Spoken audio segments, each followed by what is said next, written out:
canlarım. Eminim ki Avatar deyince aklınıza bu görsel yerine bu görsel canlanıyordur. Çünkü benim gibi esil nesil olan insanlar okula gitmeden önce bir Avatar'ını izler, kafasını dağıtır, öyle okuluna gidip gelir. Okulda da hava bükme tekniklerini veya ateş bükme tekniklerini düşünerek eminim ki hayal kurardı. Tek manyak ben değilim nasıl olsa.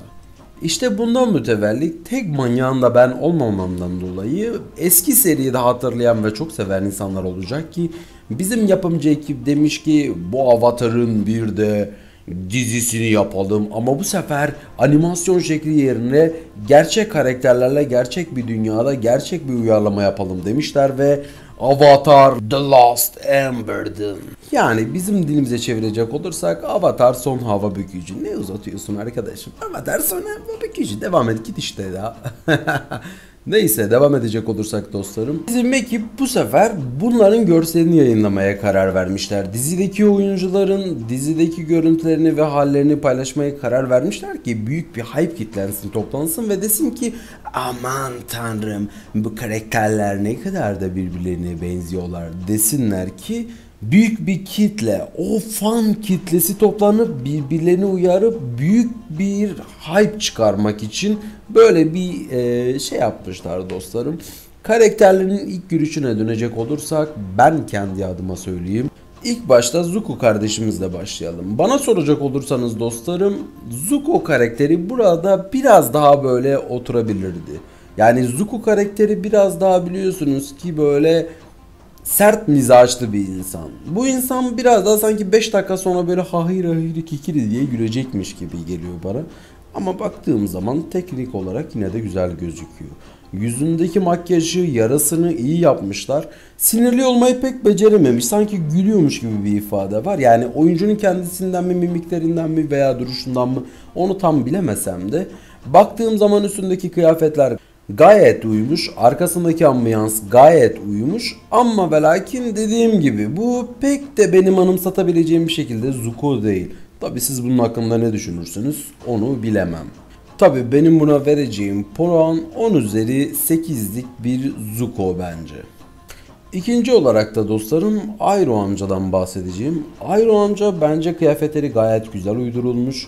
Tombikliği de baya yani oturmuş o dizinin karakterine göre. Sakalları da evet uyumuş.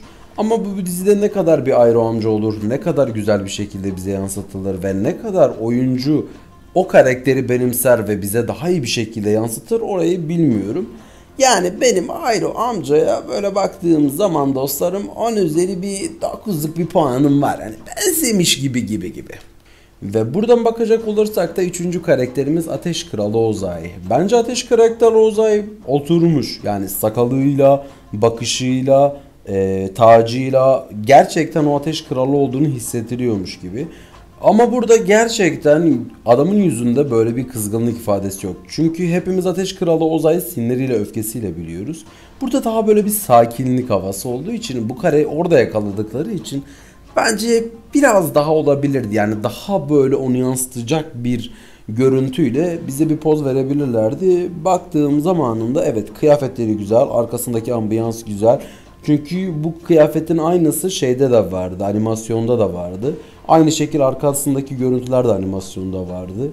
Yani buna 10 üzeri 9'luk bir puan verebilirim. Biri de niye kıstım diye soracak olursanız yüzündeki ifadesizlik gerçekten beni benden aldı. Daha fazla böyle sinirli olmasını isterdim ki daha fazla onu yansıtan. Çünkü Ateş Kralı Ozai aynı zamanda öfkeyi temsil ettiği için burada pek bir öfke göremiyoruz dostlarım.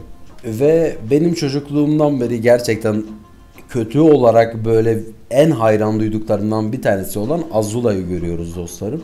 Bence bu karakter Azula için bilmiyorum. Yani biraz daha bir sinirli halini düşünüyorum da belki bir nebze olabilirdi.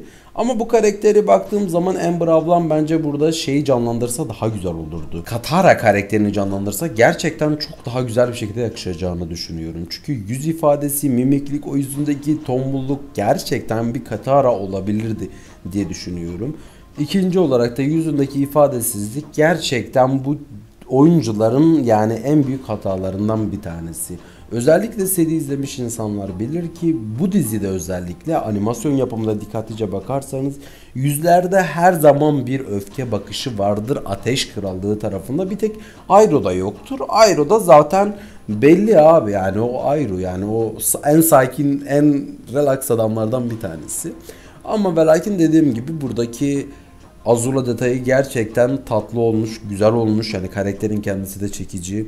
Bunu da 10 üzeri 8'lik bir karaktere bir puan verebilirim. Çünkü bence daha iyisi olabilirdi. Yani bence daha güzel bir karakter uyarlaması, yani daha iyi bir kişi oynayabilirdi Azula'ya benzeyen. Ama bakalım, belki de seride karakter bizi ters köşe yapacak. Evet dostlarım, canlarım, son olarak da General Zhao. Gerçekten General Zhao karakterini bence oyuncu tam olarak oturtmuş. Çünkü baktığımız zaman el hareketleri olsun, duruşuyla, yüzündeki mimiğiyle gerçekten bir General Zhao. General Zhao'yu tanımayanlar için söyleyeyim. General Zhao Prens Zuko'nun düşmanlarından bir tanesi. Kendisi Prens Zuko'dan nefret eden, ailesinin yüz karası olduğunu düşünen ve onu gerçekten başarısızlığa uğratıp onu gerçekten daha kötü durumlara sürüklemek için çabalayan bir general. Öyle söyleyeyim size. Ama burada baktığımız zaman gerçekten General Zhao'nun o duruşu, o potansiyeli var. Yani bana göre soracak olursanız oyuncu gerçekten mimik açısından bile hakkını vermiş. 10 üzeri 10 veriyorum oyuncuya. Yani duruşuyla, modern kıyafetleriyle, o günkü kıyafetlerle uyarlamasıyla bayağı güzel olmuş. Dostlarım, canlarım, benim sizinle paylaştığım bu görseller hakkındaki fikirlerim bunlardı. Sizinkiler neydi? Lütfen aşağıya görüşlerinizi ve düşüncelerinizi paylaşmayı unutmayın. Eminim ki seri en yakın zamanda gelecektir. Geldiği zaman da hepimiz beraber bölüm incelemesini yapar, beraber düşüncelerimizi paylaşır ve beraber bu serinin ne kadar güzel veya ne kadar kötü olduğunu güzel bir şekilde eleştiririz dostlarım. Düşüncelerinizi ve görüşlerinizi aşağıda paylaşmayı unutmayın. Kendinize iyi bakın. Hoşça kalın.